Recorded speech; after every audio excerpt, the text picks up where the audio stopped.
I want to welcome everybody on this beautiful Tucson day to today's meeting of Democrats of Greater Tucson. My name is Larry Bodine, and I'm the president, and I'll be your host today. And with us is Marcos Ysmael. Marcos, give us a wave. How are you today? I'm doing great, thank you. That's great. We have a couple of announcements. Kathy Ramage White, would you give us the membership pitch? I hope you all are doing well. And as Larry said, it is a gorgeous, gorgeous day outside. Well, if you're not already a member, we invite you to join. Just go ahead and go to the DGT.org. And as soon as you get into that, click on Join Now. It's only $20 a year, and we would love to have your support.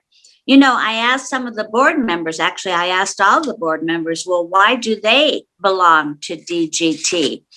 And they were kind of struck without any words because they've always been with DGT. They always enjoy having the chance to ask questions of the speakers personally.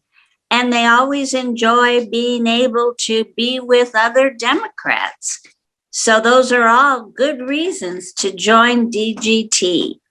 And we do have some expenses, obviously, but more importantly, we're the in-group, right? We're the place to be. So we sure hope you'll be able to join DGT. And now I'm going to give this meeting back to Larry. All right. Thank you so much, Kathy. I couldn't agree more. I mean, the reason I like to belong is I like to meet all the members, hang out with Democrats, sort of be free of all of the Republican talking points and really be among like-minded people. On that note, Sandy Binion, our program director, would you tell us what's coming up in the next couple of weeks at DGT? Yes, I certainly will. But first, thank you, Marcus, for coming on. I appreciate it. And coming up next week, we have Steve Kovacek, who is presently the councilman from Ward 6 and running to be reelected. Then the May 3rd would be Tom Sellers, who's the political reporter for the local newspaper, followed by Juan Padres, who is a candidate for a councilman in Ward 3. And then the 17th would be Joyce Jones-Ivy, who is the only Democrat on the Oro Valley City Council. And they have more people on their city council than Tucson has on it. Anyway, and lots more to come. All right. Thank you, Sandy. And without further ado, let me introduce Marcos Ysmael. He is the manager of the Pima County Housing Program, where he oversees the county's affordable housing programs. And he has 37 years experience working with community development and housing programs to support affordable home ownership and rental housing programs. So today, Marcos is going to talk about the City County Emergency Rental Assistance Program. Also, he'll tell us about a new county eviction prevention program providing legal assistance to tenants. He'll discuss resources for homeowners adversely affected by COVID-19, and he'll give us an overview of housing assistance included President Biden's new American Rescue Plan. And with that, Marcos, the floor is yours. Thank you, Larry. Good afternoon, everybody. Thanks for having me. Thanks again, Larry, for inviting me, and it's a pleasure to be here with everybody this afternoon and hopefully share some valuable information that you can pass along to those who you know who may need this help. So this is a resource page that the county has developed for tenants to assist them with connecting with these assistance programs. Well, first I'll start off by saying that, of course, the moratorium on evictions has been extended through June 30th, although we are still seeing some activity by landlords who continue to file for eviction filing. And this is during the moratorium. So we are anticipating that, come June 30th, there is going to be some increased activity, and there will already be a backlog of eviction orders that have been approved that I believe will, be ready to be served. So hopefully we can get some of these folks caught up and connected with assistance to avoid being displaced. So you can see here on this page, there are some links for those to connect to apply for rental assistance. There is a form for CDC eviction prevention, very handy checklist for tenants. Oh, also up here for Spanish-speaking tenants, there is a link here to switch to Espanol. But it's just important to know that that resource is available for people who need it. So as you scroll down the page, there are some additional resources to help folks connect with utility assistance. Here are some connections for legal help. I'll talk more about that coming up next, but kind of wanted to focus on the rental assistance. And before I take us to the website for folks to connect with rental assistance, there are some other resources here that folks can connect to, and some tabs for other resources, those who need employment or facing homelessness. And there's also a tab for landlords who may need help. And of course, we know, the other side of the coin with tenants is there are a lot of small landlords in Arizona. I think we've got a very high rate, a very high number of small mom and pop type landlords who are being affected, as well, just like a lot of tenants are. So there are resources there, and then there is an FAQ page as well to assist. But when tenants want to apply, there is this link here, and that takes you to pulling up this website now. When you click on that link, this website is hosted by our partner, a nonprofit corporation, the Community Investment Corporation. And we, city and county, have both partnered with the Community Investment Corporation to help us expand our capacity in getting this assistance out. So there's just some, basic information on the program. The city and county have partnered to provide just over 27 million in assistance. And this is assistance that was approved with the bill that was passed back in December by the previous administration. And this is where folks would click to actually get started to apply. But there's some interesting information down here I wanted to share that the Community Investment Corp has developed, and that is a program dashboard. And this kind of gives you an idea of the scope of this crisis that we're facing. So the total request now, and keep in mind, this recent program was just opened up mid-March, and we had a website where folks could apply for a waiting list, and that was put up probably in mid-January. By the time we actually got the program up and running in March, there were already 4,000. Now we're up to 7,400. This is just since mid-March. So you can see a breakdown here of where those 7,400 requests are at. Just over 3,400 are awaiting the eligibility form.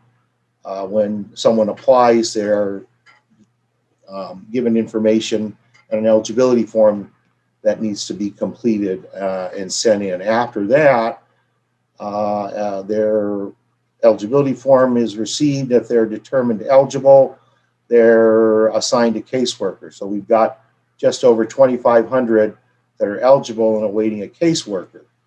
973 in progress. 294 cases have been submitted for payment. And you can see that has obligated just over $1 million in assistance with just 300 applications. We're at about 1.5 million in assistance. So 27.1 million seems like a lot, but if you do the math, you're seeing it takes $1.5 million to help about 300 people. We still have 7,400 to get to. So the county is working hard with our Community Action Agency and our partners with Community Investment Corp. The Community Investment Corp has in turn partnered with a number of local nonprofit agencies, which you can see scrolling across the bottom of the screen now. These are the logos for the local nonprofits that have responded to the Community Investment Corp's notice to participate in this program. So these agencies are able to help take applications and get them into the system, as well as, you know, tenants being able to connect. Landlords can connect directly through this website as well to apply for assistance on behalf of their tenants. And I'll just kind of highlight some of the agencies helping: the International Rescue Committee, that's the local chapter, of course, Family Housing Resources, Compass Affordable Housing, Chicanos por la Causa, the International Sonoran Desert Alliance, which is a nonprofit located in Ajo, Arizona. They're able to help tenants in Ajo. We've got Interfaith Community Services and Valley Assistance Services down in the Green Valley, Sahuarita area, as well as the Primavera Foundation. And we've got the Paspayaki tribe, as well as the Sunnyside Foundation. So as you can see, we've got quite a few local nonprofit agencies that are helping to expand capacity and get assistance out to those who need it. So, you know, please pass this information along. You can see here kind of there's an overview of the steps to help tenants. You can also see here there are some FAQs to help folks, a link to get case status, link for tenant support, and there's a link for landlord updates. And so we're hoping this is going to help us, you know, get to more people even quicker. And you know, as we speak, I believe that we are looking. I think I saw earlier today a post. There's 3 positions. I think 3 more positions that we're looking to bring on to help with this. We've already got a team of about 24 staff through our Community Action Agency, and they're all working hard at the Housing Center to help process these applications that come through this system. So, and let's see, I'll move on real quick. So for back on this on the main page, there's a link here for the people who need assistance with legal help.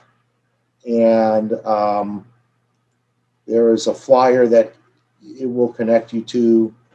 Step Up to Justice has a program to help tenants who have received an eviction notice or anticipating that they're going to receive one. So this is a valuable resource that's going to help hopefully get legal help to more tenants. One of the biggest problems in this eviction crisis is, you know, number one, most tenants don't show up at court. Number two, and that's partly because, you know, I think a lack of education and information, that we're hoping this is going to help with some of these resources, like Step Up to Justice can help inform tenants of their rights. But the other problem is when tenants do show up in court, over 90% are not represented. So legal representation is really a big problem. And again, as I mentioned, the county has allocated over $2 million, just over $2 million to help address this. And we are negotiating with Step Up to Justice and Southern Arizona Legal Aid. And we are working with them to help them increase capacity. I believe there was a RFP that went out, so we're anticipating proposals from these 2 local agencies as well as some other agencies that might be able to help with legal assistance. So this is something that we're hoping to, get online before the end of June 30th. So the company has created a new division within our Department of Community Workforce Development. And this new division is going to be leading up this effort to expand legal assistance, working with our nonprofit partners as well as with our staff here at the county. So, and let's see, I will move on to help for homeowners. And right now, the best place for homeowners to go, I believe, is with the Arizona Department of Housing has the foreclosure prevention assistance resources available. And the funds that were just approved through the American Rescue Plan are going to be administered to states across the country. So the Department of Housing will be receiving the funds that were just approved last month with the American Rescue Plan. And hopefully we're anticipating they will look to, update this program.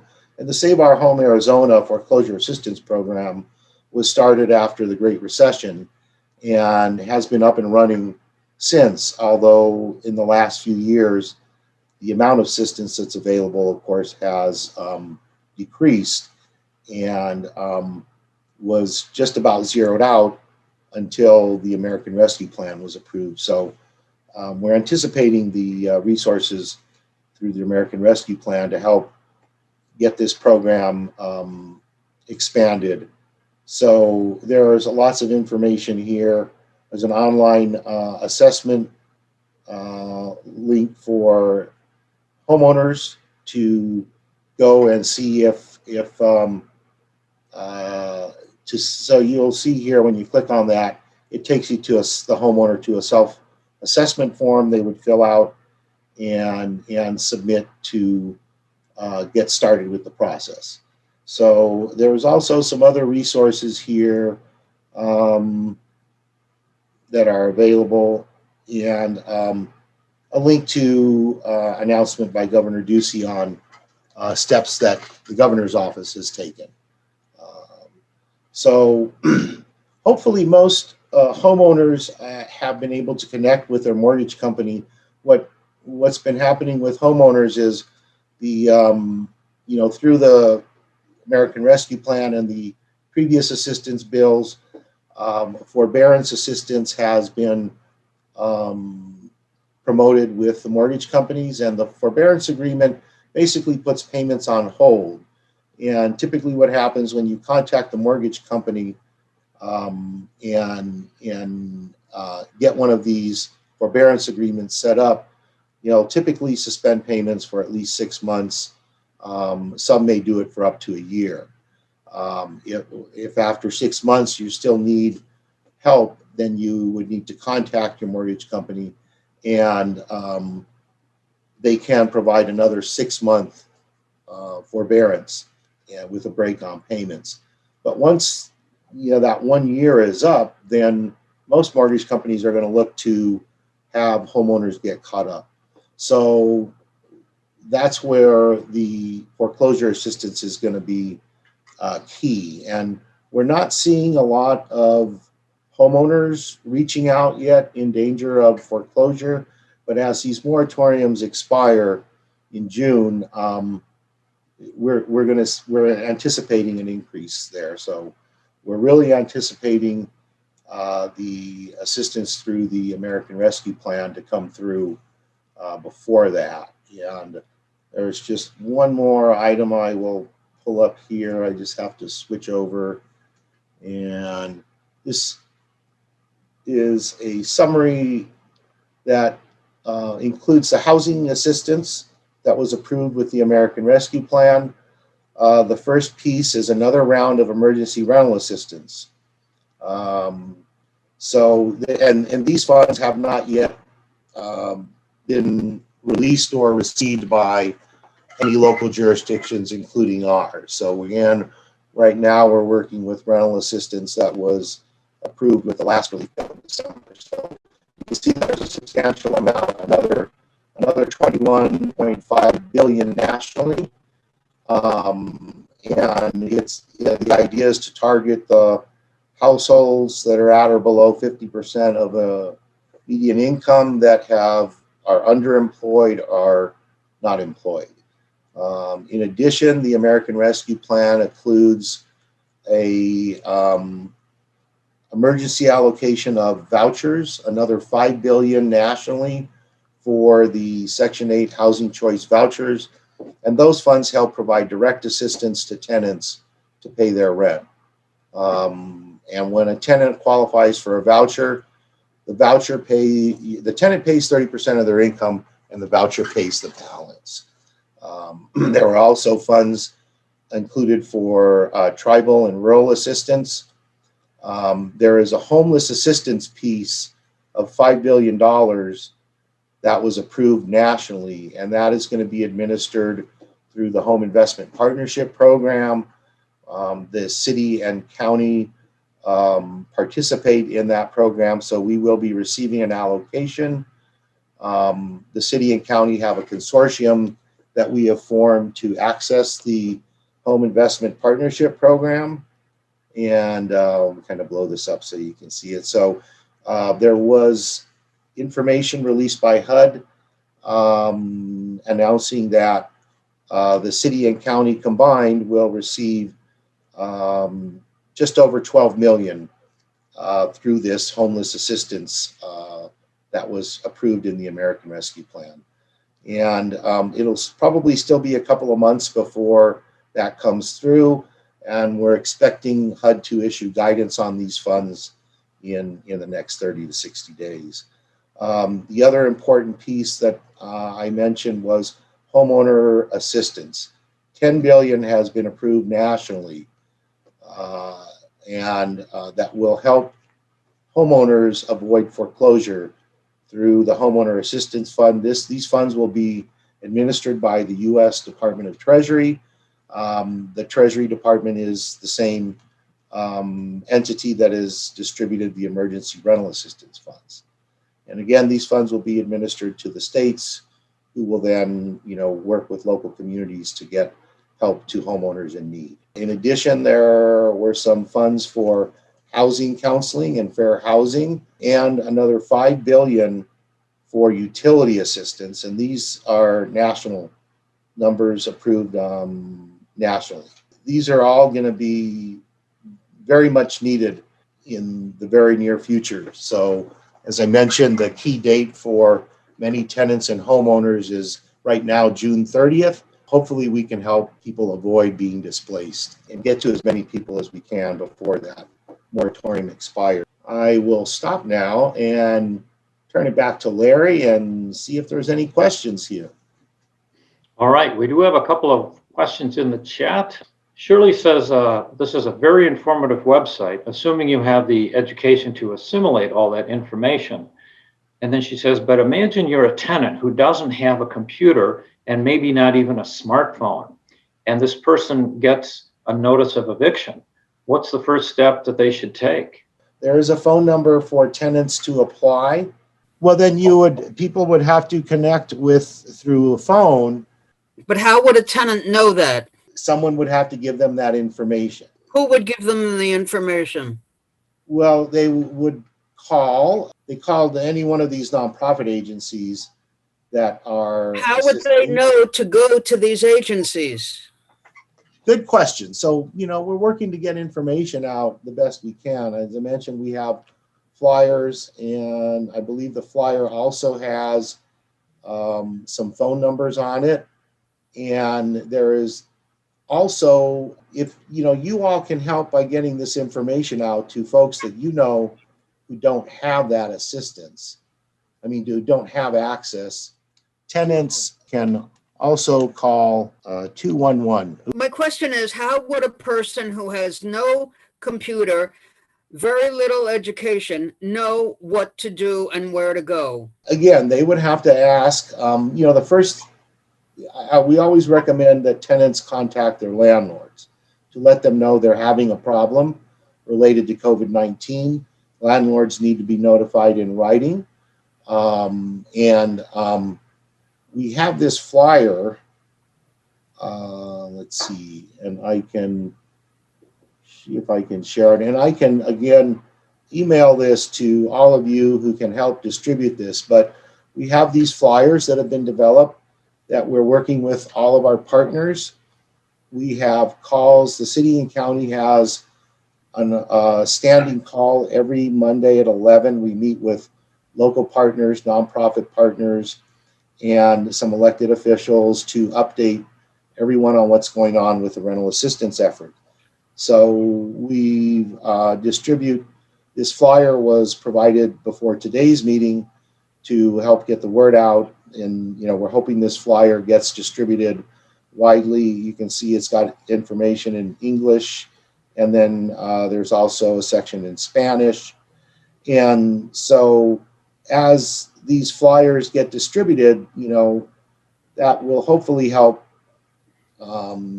inform people, and hopefully someone will be able to connect with those who do not have access to computers. I mean, so it's word of mouth.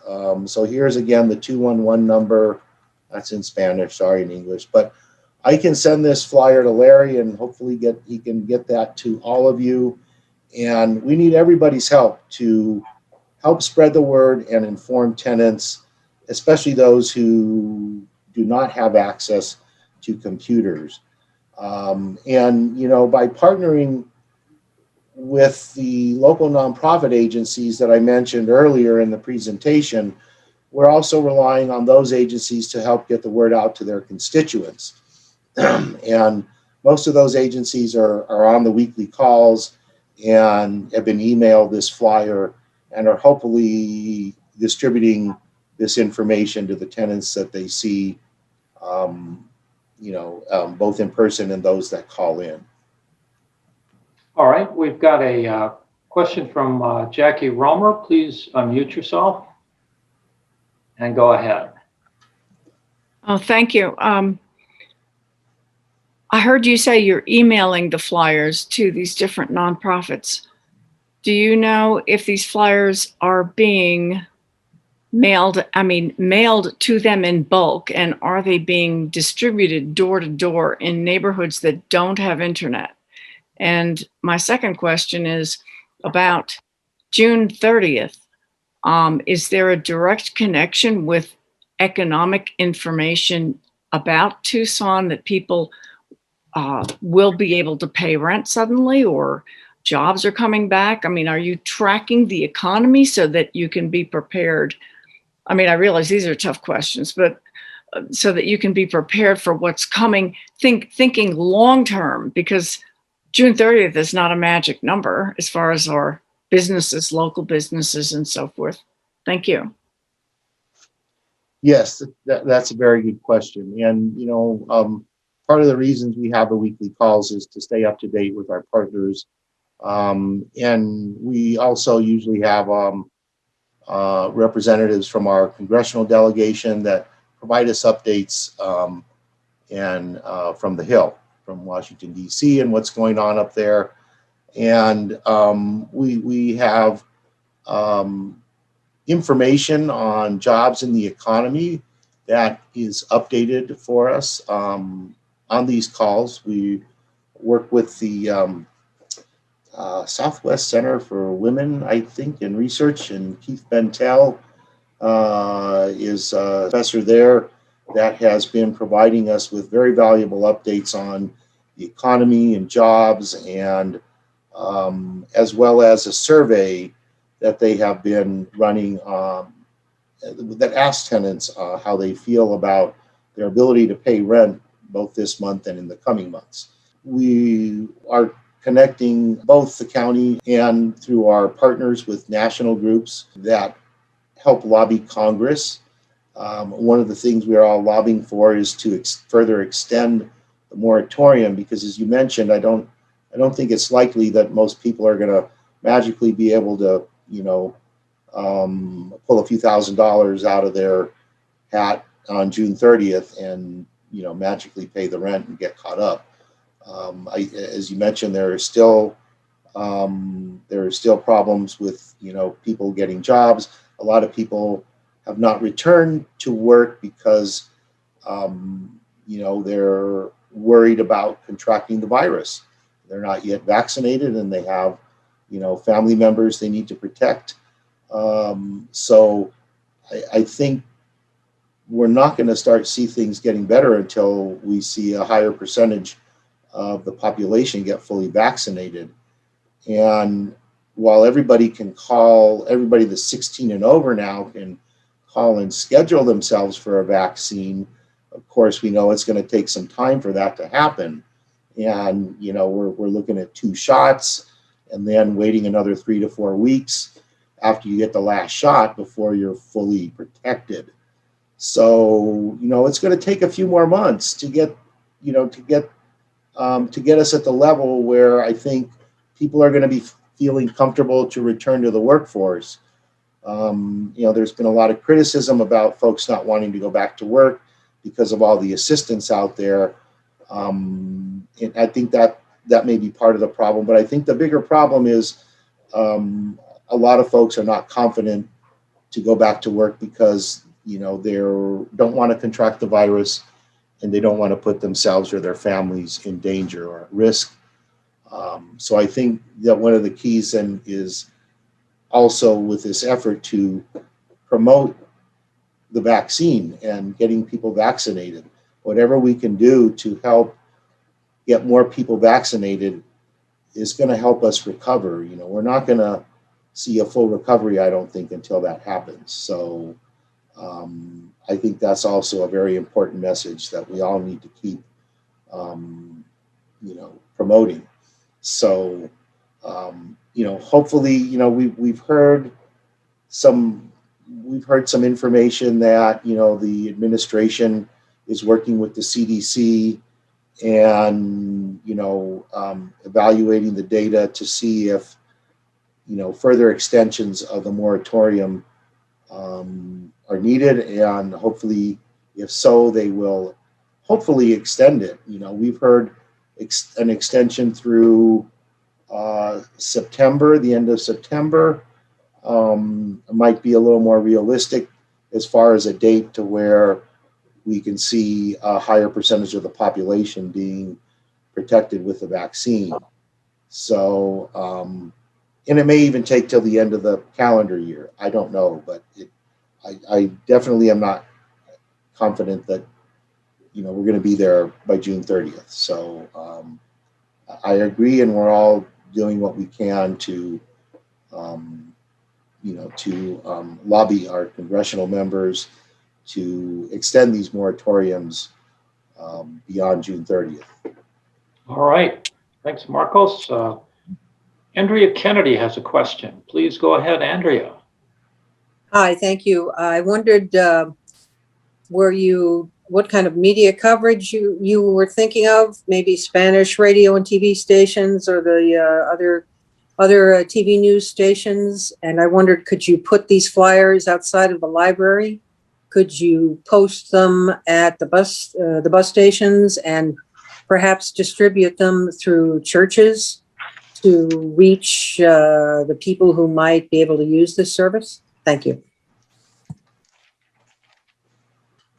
Yes, I think we want to do all those things. I'm not sure about where we're at with the media campaign as far as paid advertising. I do know that we are using our social media websites with the county and our community workforce and development department, as well as the Pima County Housing Center website. We've been regularly promoting this information, but again, as you mentioned, that's only helping folks that have access to computers. But we are looking to expand this information.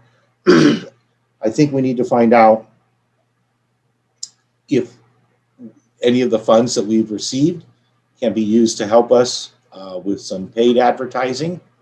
And that can help us, make more people aware of this. And I think we need to make sure that we're following up with our nonprofit agencies and as well as within our networks at the county to, as you suggest, have these flyers posted in as many places as possible. I think I have heard that some of the libraries are open. I'm not sure if all of them are. But we can definitely, as we start opening up public lobbies, we will most definitely look to get these flyers posted. And these are I thank you for your suggestions, and we'll definitely look to get those implemented. Okay. Our board member, Susie Anderson, has a question. Go ahead, Susie. Hi, thank you for being here, Marcos, and I'm glad there's such a program. I think working on dissemination of information to those who have, who are limited as far as education is really important, and computer availability. So yeah, I'm glad to see you're getting ideas for working on that. But my question is now, can Governor Ducey get his hands on any of this money, or does it come directly to the county? Governor Ducey has, the state has received an allocation of these funds. And what happened with this last round of assistance is in order to be eligible to receive a direct allocation, a local city or county has to have a population of 250,000 or more. So if you were one of those jurisdictions, there was a deadline that you had to apply by in order to receive a direct allocation.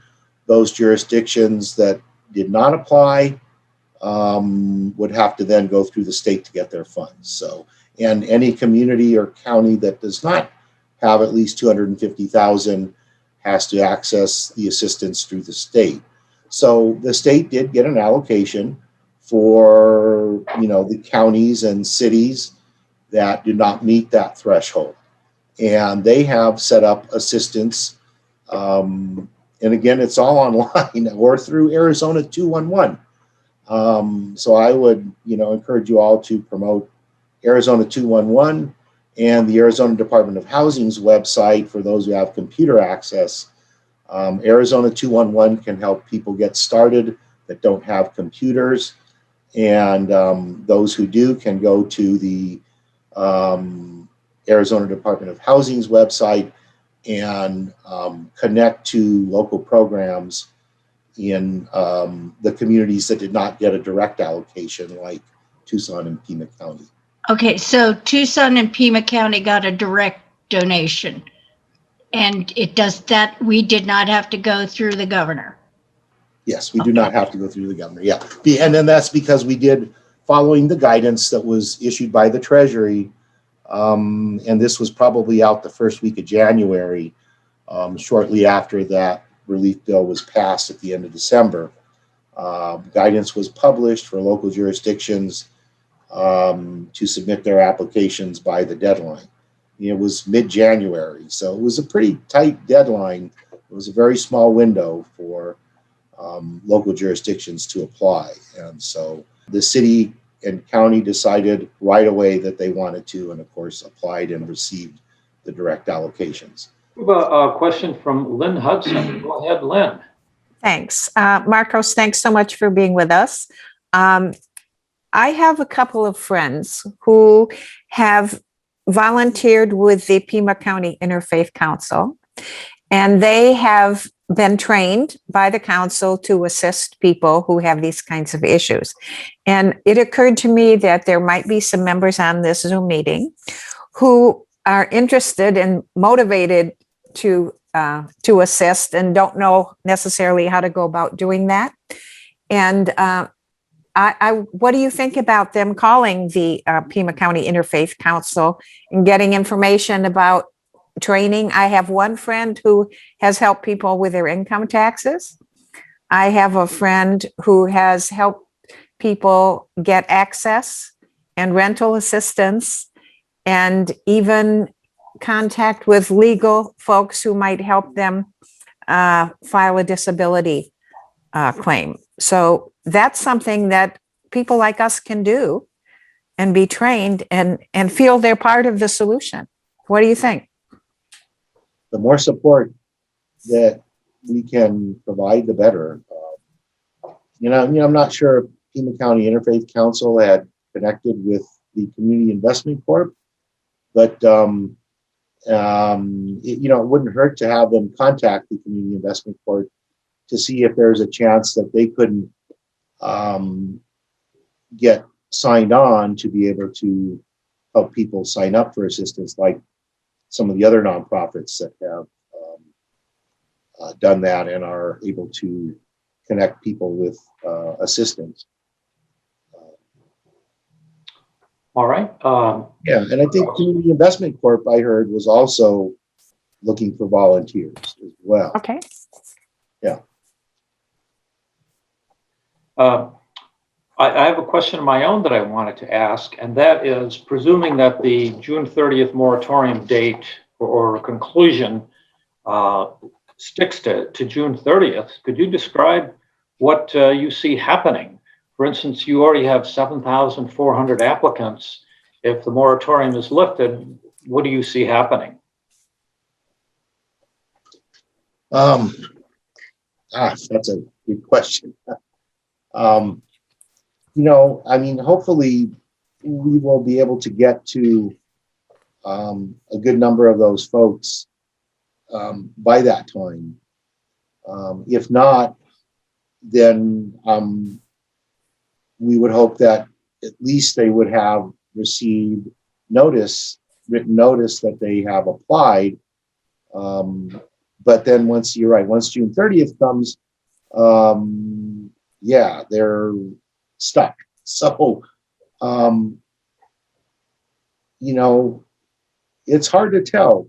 That's one reason why I believe the Board of Supervisors approved some funds to help with legal defense for folks who, need legal help. We're expecting a lot more court filings and eviction orders that could come through. Although with this new program, we're going to be hopefully with this new program being put into place, we're hoping that we can intervene and prevent people from being displaced. So in addition to increasing capacity with our two legal defense providers, Southern Arizona Legal Aid and Step Up to Justice, the county's looking to involve some, possibly looking at other resources beyond those two nonprofits. And they're also looking at making some changes in the court system itself. Hopefully that would help. And I believe there is a plan to have kind of like a special eviction court set up with at least one judge that is specialized, that specializes in eviction court and eviction law, that would be able to preside over those eviction hearings. And, I think hopefully that would, help reduce the number of writs of restitution that end up having to be enforced. And the writ is when a judge rules in order in favor of the landlord, that writ of restitution is the eviction notice that then goes out to the constables to evict somebody. But hopefully through some help on the legal side, and I believe there's also a program that's being set up to kind of help landlords and tenants negotiate a payment plan and a solution that would help reduce the number of landlords that have to file for an eviction to start with. So hopefully by taking these measures, we can help cut some of those evictions off, cut them off at the pass, if you will. But that's a very good question, and it's really hard to tell. All we know is that we're doing all we can on our end and engaging our partners that are involved with this effort to help as many people as we can for that. One of the speakers that we had 2 weeks ago at Democrats of Greater Tucson was Ann Chineka, and she is the Deputy Director of Housing and Community Developments for the city. Wondered if you could describe how you and the city coordinate with each other on eviction prevention. Of course, there are a lot of meetings that happen with the specific team at the city and the county through our community action agency. Meetings have been happening with our partners at Community Investment Corp to get that program set up. And then we, as I mentioned before, we communicate weeklies on Monday mornings. Those calls are open to other partners, not just the city and county. So we have the weekly call that keeps us updated. And then we are also, we've just set up a weekly meeting that is going to be happening between the city and county staff. And those meetings will be happening on Fridays afternoons with just city and county staff meeting to collaborate on the rental assistance and this new homeless assistance funds that are coming to the county from the American Rescue Plan. So we'll be having weekly meetings with them, and then I think, you know, being on the call that on Mondays, being able to share the information with everybody on Mondays, I think that through those two sets of meetings will be key in keeping city and county working together and staying connected with our partners. Okay, it's good to see you coordinating. Yes. Robert Delaney is here at the meeting. Robert, go ahead and ask your question. Thank you. I was wondering, for people who can navigate the application and are eligible, what roughly the time frame is to getting an award? That's my first question, if you have an estimate there. And then, since it sounds like a first come, first served process, isn't it urgent that people apply ASAP? I mean, there's really no time to waste if you're in need, correct? Yes. Yes, correct. Yeah, I am not sure what the timeline is. I haven't checked in recently. You know, I know that we, having just started in mid-March, we're about a month into this effort. And so you could see, looking at the dashboard, that, you know, because there were so many applications in the system, and then we did have a little bit of a curve with training staff with a new system. But now that that's happened, we're hoping that we can start moving through the applications a lot quicker. But, you know, for someone that applied in, you know, January, February, you know, we're just getting to them right now, obviously. So, but as we move on, we're hoping that that time lag will be decreased and that we can get help to folks in a month or less. And in, you know, in the meantime, we can hopefully get notices generated once someone has been approved. You know, they can get a notice that they can provide to their landlord that confirms that they've applied for assistance, they're eligible, and that assistance will be coming. So, but I just know that we're doing the best that we can to get the time it takes to get folks assistance shortened, and the best we can. Okay. Jackie Romer has a follow-up question. Go ahead, unmute yourself. Thank you so much. This is very interesting. I'm wondering if you have any local reporters dedicated to this topic, and especially in the free handouts that you often find in supermarkets, Quick Trip, and places like that where people go for eggs and bananas when they're hungry. Thanks. You know, I can't speak for the, you know, local media outside the county.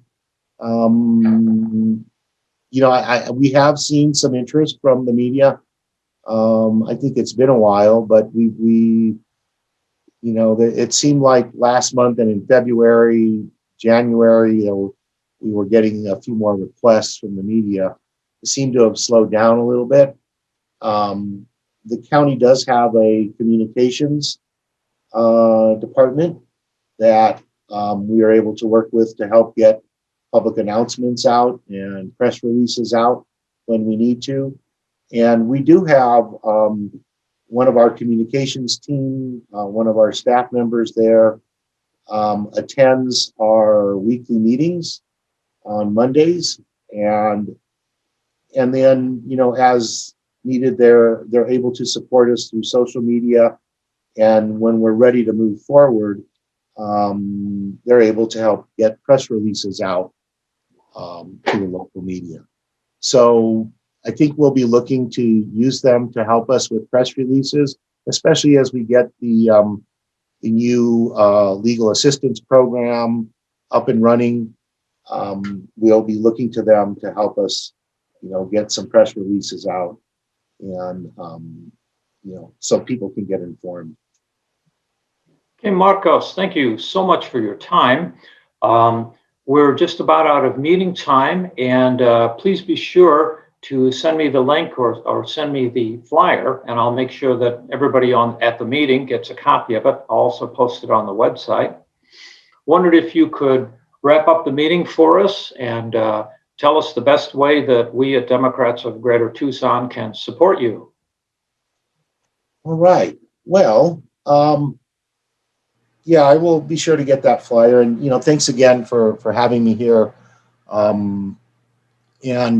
I think one of the things right now is that you can all do, aside from helping to get the flyer distributed, is contacting your congressional representatives to ask them to support the president's infrastructure bill. And I believe that they're calling it the American Jobs Act. I'm sure some of you may have heard about the president's efforts in this area. So the infrastructure bill has a housing infrastructure piece that has some additional assistance in it that is going to be key to helping us as we move forward. So Congress the president has released his infrastructure bill. Congress is now going to be going through the exercise of negotiating between the House and the Senate to support we know that there's a lot of support on the House side, but I think we need to make sure that we're contacting our representatives in Washington, D.C. to ask them to support the president's infrastructure bill and including the housing infrastructure. I believe there's over $213 billion in the infrastructure bill for housing. So that is going to be, I think, key to helping us address this crisis. All right, Marcos, thank you so much for being at today's meeting of Democrats of Greater Tucson. It's a great program, and the more people that know about it, the better. And with that, I want to thank everybody for attending. We're out of time, and I appreciate all of you coming. And we look forward to seeing you next Monday at noon for Democrats of Greater Tucson. So long, everybody. Thank you, Larry. Thank you again.